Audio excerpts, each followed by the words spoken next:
வணக்கம். இன்றைய வகுப்புல டெல்லி சுல்தான்கள்ல சையது வம்சம், லோடி வம்சம், அப்புறம் டெல்லி சுல்தான்களோட அட்மினிஸ்ட்ரேஷன் பார்த்துருவோம்.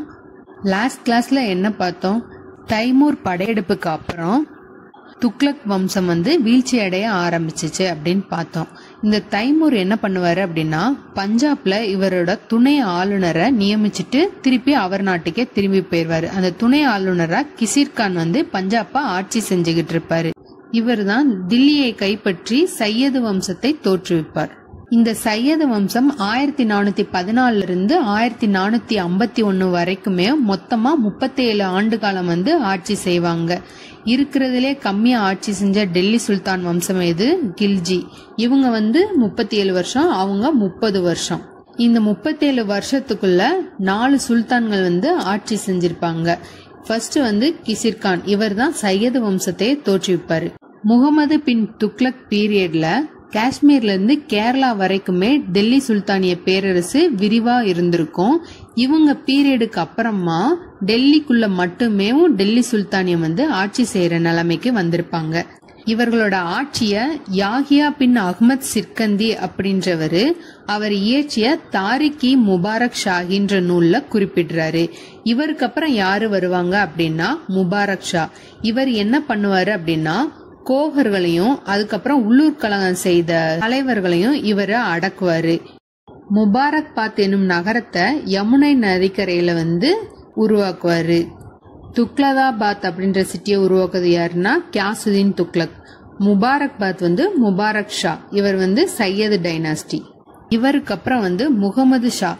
இவர் என்ன பண்ணுவாரு அப்படின்னா, மாலவத்தின் மீது படையெடுத்து போவாரு. அப்ப இவருக்கு யாரு ஹெல்ப் பண்ணுவாங்க அப்படின்னா, லாகூரோட ஆளுநர் பஹ்லுல் லோடி. இவரோட உதவினால மாலவத்தையும் இவங்க ஜெயிச்சிருப்பாங்க. அதனால பஹ்லுல் லோடிக்கு இவரு காணி கானா அப்படின்ற பட்டத்தை கொடுப்பாரு.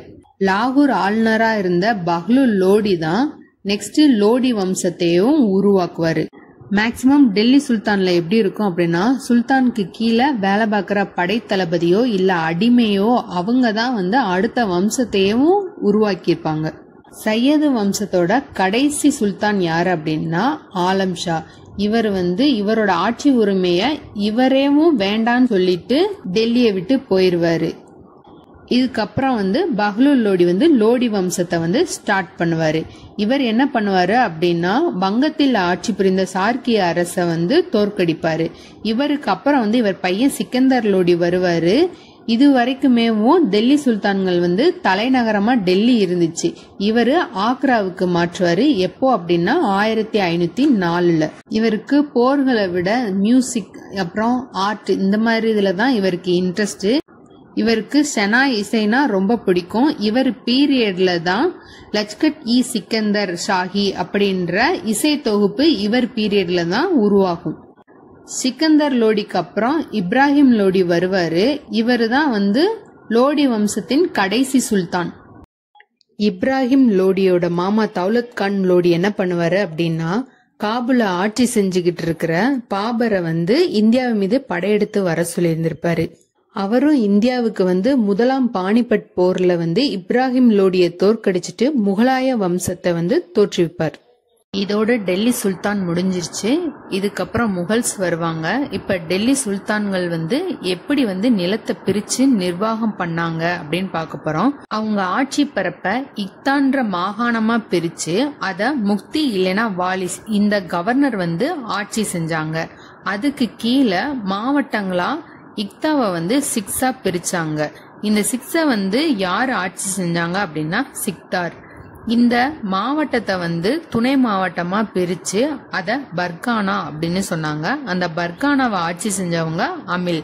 கிராமங்களை ஆட்சி செஞ்சவங்க முகத்தம் அல்லது சௌத்ரி. எப்படி பிரிஞ்சிருந்தது அப்படின்னா, மாகாணம், மாவட்டம், துணை மாவட்டம், கிராமம். இக்தா 6, பர்கானா, வில்லேஜ் இந்த மாதிரி பிரிஞ்சிருந்தது. இத நில அடிப்படையில பிரிச்சிருந்தாங்க. அதிகார அடிப்படையில அவங்க எப்படி நிர்வாகம் பண்ணாங்க அப்படின்னா, டர்க்கிஷ் ரூலர் தான் ஃபர்ஸ்ட் அவங்கள சுல்தான்னு அறிவிச்சுக்கிட்டாங்க. இந்த சுல்தானுக்கு கீழே நாயிப் இல்லனா வாலி இவங்க அட்மினிஸ்ட்ரேட் பண்ணாங்க. சுல்தானோட எல்லா துறைகளிலுமே இவரோட பங்கு இருக்கும். டெல்லி சுல்தானியத்துல என்னென்ன மினிஸ்ட்ரி இருந்துச்சு அப்படின்னா திவானி வசீரத், இத நிர்வாகம் பண்றதுக்கு வசீர்ன்ற அமைச்சர் இருந்தாரு. அவர் பிரைம் மினிஸ்டராவும் இருந்திருக்கலாம், இல்லைன்னா நிதி அமைச்சராகவும் இருந்திருக்கலாம். இந்த திவானி வசீரத் அப்படின்றது நிதி டிபார்ட்மெண்ட். டெல்லி சுல்தானியத்துல திவானின்ற வார்த்தை டிபார்ட்மெண்ட்டை தான் குறிக்கும். இந்த நிதி அமைச்சர் வரவு செலவுகளை பார்த்தாரு. இத ஆடிட்டிங் பண்றதுக்கு ஒரு அக்கௌண்டன்ட் இவருக்கு கீழே இருந்ததா சொல்லப்படுது. நெக்ஸ்ட் திவானி ஆரிஸ், இது என்னன்னா மிலிட்டரி டிபார்ட்மெண்ட். இந்த மிலிட்டரி டிபார்ட்மெண்ட் யார் ஃபர்ஸ்ட் ஸ்டார்ட் பண்ணிருப்பாரு அப்படின்னா பால்பன் என்ன பண்ணிருப்பாரு, அந்த ஃபோர்ட்டி சிஸ்டத்தை ஒழிச்சிட்டு ராணுவத்துறைய உருவாக்கி இருந்திருப்பாரு. பால்பன் இந்த மிலிட்டரி டிபார்ட்மெண்ட்டை உருவாக்கி இருந்தாலும் அலாவுதீன் கில்ஜி சில சீர்திருத்தங்களை இந்த மிலிட்டரி டிபார்ட்மெண்ட்ல பண்ணிருப்பாரு. என்னென்ன பண்ணிருப்பாரு அப்படின்னா சேரா தாக் இந்த 2 சிஸ்டத்தை கொண்டு வந்திருப்பாரு. சேரா அப்படின்றது என்னன்னா ஒவ்வொரு சோல்ஜரை பத்தின எல்லா டீடைல்ஸுமே இந்த சேரால இருக்கும். தாக் அப்படின்றது படைகள்ல குதிரையை பயன்படுத்துவாங்களா, அத அடையாளம் கண்டுபிடிக்கிறதுக்கான ஒரு மெத்தட் தான் தாக் சிஸ்டம். இந்த டிபார்ட்மெண்டோட மினிஸ்டர் அரிசி முமலிக் அப்படின்னு சொல்றாங்க. நெக்ஸ்ட் டிபார்ட்மெண்ட் என்னன்னா திவானி ரசாலத். இந்த திவானி ரசாலத் அப்படின்றது மத விவகாரம் தொடர்பான துறை. ரிலீஜியஸ் அஃபேர்ஸ் மினிஸ்டர் சதர். ஆல்ரெடி அலாவுதீன் கில்ஜி பீரியட்ல பார்த்தோம், சஹானா மண்டியும் திவானி ரியாசத் இருந்ததா அப்படின்ட்டு. திவானி ரசாலத் அப்படின்றது religious affairs department. Diwani Riyasat அப்படின்றது market control department. Next Qazi அப்படின்னு சொல்லப்படுறவர் ஜுடிஷியல் டிபார்ட்மெண்டோட சீஃபா இருந்தாரு. நெக்ஸ்ட் திவானி இன்சா அப்படின்ற ஒரு டிபார்ட்மெண்ட் இருந்துச்சு. அது டே டு டே ஆக்டிவிட்டிஸை சுல்தான்கிட்ட ரிப்போர்ட் பண்றது இதோட வேலையா இருந்தது. இது போக திவானி அமீர் கோஹி அப்படின்ற அக்ரிகல்ச்சர் டிபார்ட்மெண்ட்டை யார் உருவாக்குனாங்கன்னு பார்த்தோம், முகமது பின் துக்ளக். இதன் மூலமா தான் அவர் தக்காவி லோன்ஸ் எல்லாம் கொடுத்தாரு. நெக்ஸ்ட் திவானி பண்டகன் அடிமைகளுக்கு ஒரு டிபார்ட்மெண்ட்டை உருவாக்கி இருப்பாரு. அது யாரு அப்படின்னா ஃபெரோசா துக்ளக். இந்த அடிமைத்துறைக்கு இன்சார்ஜ் பகில் தார். இவர் அடிமைகளுக்கு ஒரு டிபார்ட்மெண்ட்டே கிரியேட் பண்ணிருப்பாரு அப்படின்னா அவங்கள ஸ்கில்ஃபுல்லா மாத்தணும் அப்படின்றதுக்காக. அதனால இவர் ஒரு ஃபேக்டரிஸே வச்சு அங்க அடிமைகளை வேலைக்கு எடுத்திருந்திருப்பாரு. அந்த ஃபேக்டரிக்கு பேரு கர்கானாஸ். இந்த ஃபெரோசா துக்ளக் அடிமைகளுக்கு மட்டும் இல்ல, ஏழை பெண்கள் திருமணத்துக்கு உதவி பண்றதுக்காக திவானி கைரத் அதாவது ஒரு சேரிட்டி டிபார்ட்மெண்ட்டையும் கிரியேட் பண்ணியிருந்திருப்பாரு. திவானி இஸ்டி ஹெல்ப் அப்படின்னு ஒரு பென்ஷன் டிபார்ட்மெண்ட்டையும் கிரியேட் பண்ணியிருந்திருப்பாரு. தருல் ஷிஃப்ட் அப்படின்றது ஹாஸ்பிட்டல், ஒரு கவர்மெண்ட் ஹாஸ்பிட்டலை ரன் பண்ணியிருப்பாரு. சில டேர்ம்ஸும் அதோட மீனிங் மட்டும் பார்த்துருவோம். காசி சிக்கந்தரி அப்படின்றது என்னன்னா இது ஒரு அளவுகோல், நிலத்தை அளக்க பயன்படுத்துற ஒரு அளவுகோல். இது சிக்கந்தர் லோடி காலத்துல இந்த முறை இருந்துச்சு. சேரா தாக் சிஸ்டம் மிலிட்ரியில யூஸ் பண்ணாங்க அலாவுதீன் பீரியட்ல. மண்டின்றது தானிய மார்க்கெட். சராய் அடில் அப்படின்றது வணிகம் பண்றதுக்கான மார்க்கெட். சஹானா மண்டி அப்படின்றது நம்ம இப்பதான் பார்த்தோம். திவானி ரியாசத் அப்படின்றது கண்ட்ரோல், மார்க்கெட் கண்ட்ரோல் டிபார்ட்மெண்ட். அந்த டிபார்ட்மெண்ட்ல சூப்பரண்டென்டா இவரோட கண்ட்ரோல் கீழே இருக்கும். பரித்ஸ் அப்படின்றது இன்டெலிஜென்ட் ஆபீசர். அந்த மார்க்கெட்ல என்ன நடக்குது அப்படின்றத ரிப்போர்ட் பண்றதுக்காக வச்சிருந்தாரு. அதே மார்க்கெட்ல ஸ்பையும் வச்சிருந்தாரு. அவங்களுக்கு பேரு முன்ஹியான். பிஸ்வா அப்படின்றது என்னன்னா அலாவுதீன் கில்ஜி தான் முதல்ல நிலத்தை அளந்து அதுக்கான வரிய கட்ட சொல்லியிருந்திருப்பாரு. பிஸ்வா அப்படின்ற அளவு மூலமா தான் அளந்திருப்பாங்க. இப்ப எப்படி நம்ம ஸ்கொயர் ஃபீட்ல இருக்கு அதே மாதிரி அந்த டைம்ல நிலத்தை அளக்க பிஸ்வான்ற யூனிட்டை பயன்படுத்தியிருக்காங்க. நெக்ஸ்ட் சாரிப் அப்படின்றது இரிகேஷன் டாக்ஸ், நீர்ப்பாசன வரி. இந்த வரியை முதல்ல அறிமுகப்படுத்தியவர் யாரு அப்படின்னா ஃபெரோஸ் துக்ளக். நீர்ப்பாசனத்துக்காக இவர் நிறைய கால்வாய்களை வெட்டியிருப்பாரு. அதுல ஒன்னு சட்லஜ் நதியில இருந்து ஹென்சிக்கு, இன்னொன்னு யமுனை ஆற்றிலையும் இன்னொரு கால்வாயை வெட்டியிருப்பாரு. இந்த ஃபெரோசா துக்ளக்கோட பாலிசி என்ன அப்படின்னு பார்த்தோம், போர் வேண்டாம் அப்படின்ட்டு. அதனால இவர் இந்த மாதிரி நிறைய ரிஃபார்ம்ஸ் போர்களை தாண்டி நிறைய பண்ணியிருந்திருப்பாரு. டெல்லி சுல்தானியர்களோட மத கொள்கையை பார்ப்போம். டெல்லி சுல்தானியர்கள் தன்னோட நாட்டை இஸ்லாமிக் ஸ்டேட்டா அறிவிச்சிருந்தாங்க. அப்போ டெல்லி சுல்தானியம் வந்து செக்யூலர் ஸ்டேட் கிடையாது. இது உங்களோட அண்டர்ஸ்டாண்டிங்காக தான் நான் சொல்றேன். லாஸ்ட் கிளாஸ்ல தான் நம்ம பாலிட்டியில பார்த்தோம். செக்யூலர் அப்படின்றது என்னன்னா நம்ம நாட்டுக்குன்னு தனியா ஒரு மதத்தை வந்து அறிவிக்க கூடாது. இஸ்லாமிக் மதத்தை ஸ்டேட் ரிலீஜியனா அனௌன்ஸ் பண்ணிருப்பாங்க. அதனால இது செக்யூலர் நாடு கிடையாது. இருந்தாலும் மத்த மதத்தினரை வந்து இழிவா நடத்தல. அதுக்கு எக்ஸாம்பிள் முகமது கோரி வந்து அவரோட தங்க காயின்ல வந்து லட்சுமி பதிச்ச உருவத்தை வந்து முத்திரையா இட்டிருப்பாரு.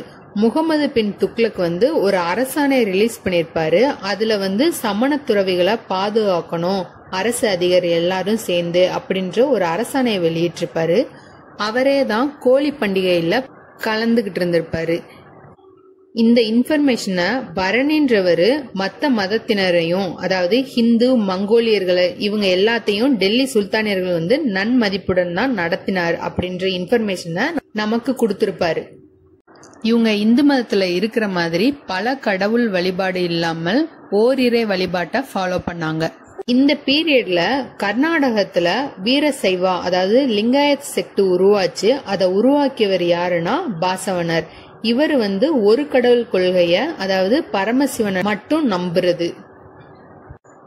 சுல்தானியர்களின் வருகையினால நம்மளுடைய பொருளாதாரம் வந்து எப்படி இருந்துச்சு அப்படின்னா, இவங்க தான் வந்து காகிதம் தயாரிக்கும் தொழில்நுட்ப நம்ம இந்தியாவுக்கு கொண்டு வந்திருப்பாங்க. இந்த டெக்னாலஜி வந்து பயன்படுத்துறது இவங்க பீரியட்ல தான்.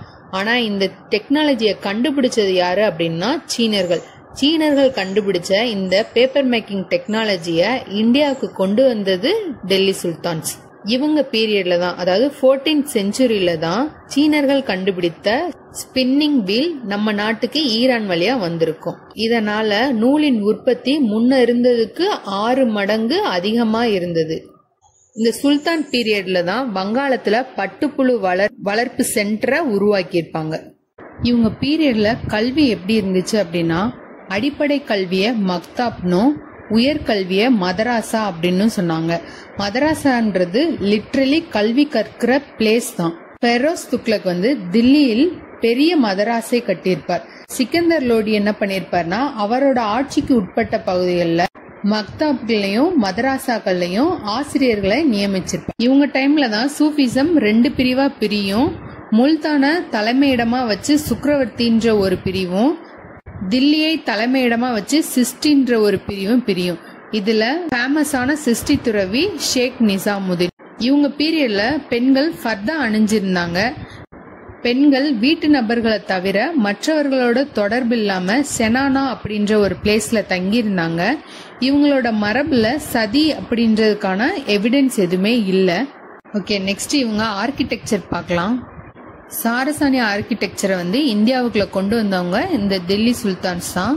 சாரசானிக் ஸ்டைல்ன்றது வளைவுகளுடன் கூடிய கட்டிட அமைப்பா இருக்கும்.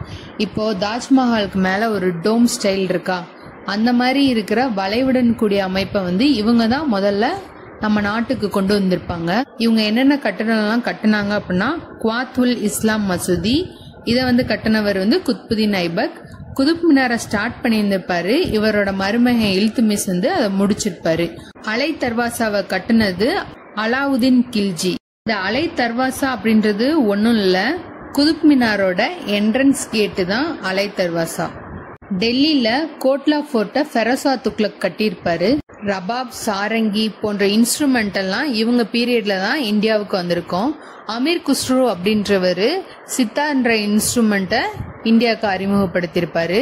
இந்த அலாவுதீன் கில்ஜி கோட்ல இருந்த அமீர் குஸ்ரு தான் என்ன சொல்லியிருப்பாருன்னா, உலகில் உள்ள இசைகளில் இந்திய இசை மேம்பட்டது அப்படின்னு சொல்லியிருப்பாரு. பீர்போதன் சொல்லப்படுற கிரேட் மியூசிஷியன் இந்த பீரியட்ல தான் இருந்திருப்பாரு. ராக் தர்பன் அப்படின்னு சொல்லப்படுற இந்திய சமஸ்கிருத இசை நூலை பெர்ஷியனுக்கு டிரான்ஸ்லேட் பண்ணிருப்பாங்க ஃபெரோஸ் துக்ளக் பீரியட்ல. இவங்க பீரியட்ல தான் நிறைய லிட்ரேச்சரை சான்ஸ்கிரிட்ல இருந்து பெர்ஷியனுக்கு டிரான்ஸ்லேட் பண்ணாங்க. ராமாயணம் முதல் கொண்டு டிரான்ஸ்லேட் பண்ணியிருந்திருப்பாங்க. அமீர் குஸ்ரு அவரோட 9 ஸ்கை அப்படின்ற புக்ல வந்து தன்னை இந்தியன் அப்படின்னு சொல்றதுல பெருமைப்படுறேன் அப்படின்னு அந்த நூல்ல சொல்லி இருந்திருப்பாரு. சபாக் இ இந்த் அப்படின்னு சொல்லப்படுற இந்திய ஸ்டைலான பெர்ஷியன் போயட்டை இவர் உருவாக்கி இருந்திருப்பாரு. காசைன் உல் ப்ரூ அப்படின்ற நூல்ல அலாவுதீன் கில்ஜியோட வெற்றியை பத்தி சொல்லியிருந்திருப்பாரு.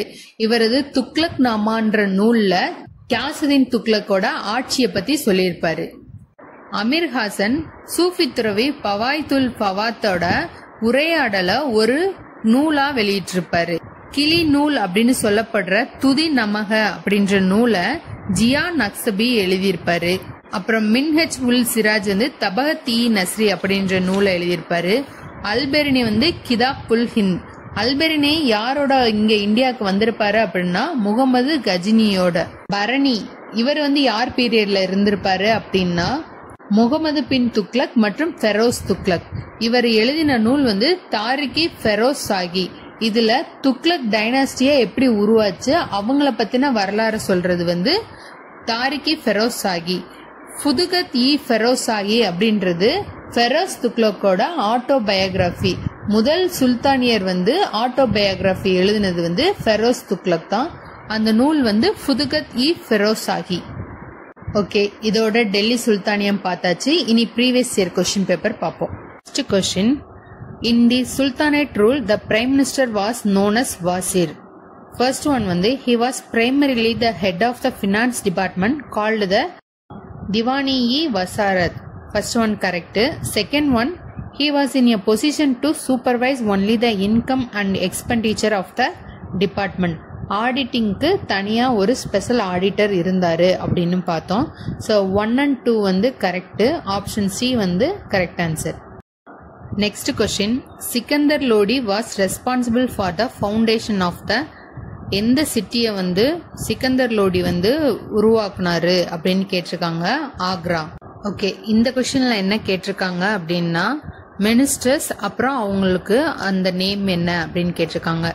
அரிசி முமாலிக் அப்படின்றவரு நம்ம இப்பதான் பார்த்தோம், மினிஸ்டர் ஃபார் டிஃபென்ஸ். கரெக்ட் தான். முஸ்ரிஃப் இ முமாலிக் அக்கவுண்டன்ட் ஜெனரல், முஸ்தபி இ முமாலிக் ஆடிட்டர் ஜெனரல். தபர் இ முமாலிக் அப்படின்றது சுல்தானோட செக்ரட்டரியா இருந்திருப்பாங்க, ஃபார்மன் இந்த மாதிரிலாம் ரிலீஸ் பண்றதுக்காக. ஸோ அது மட்டும் தவறு.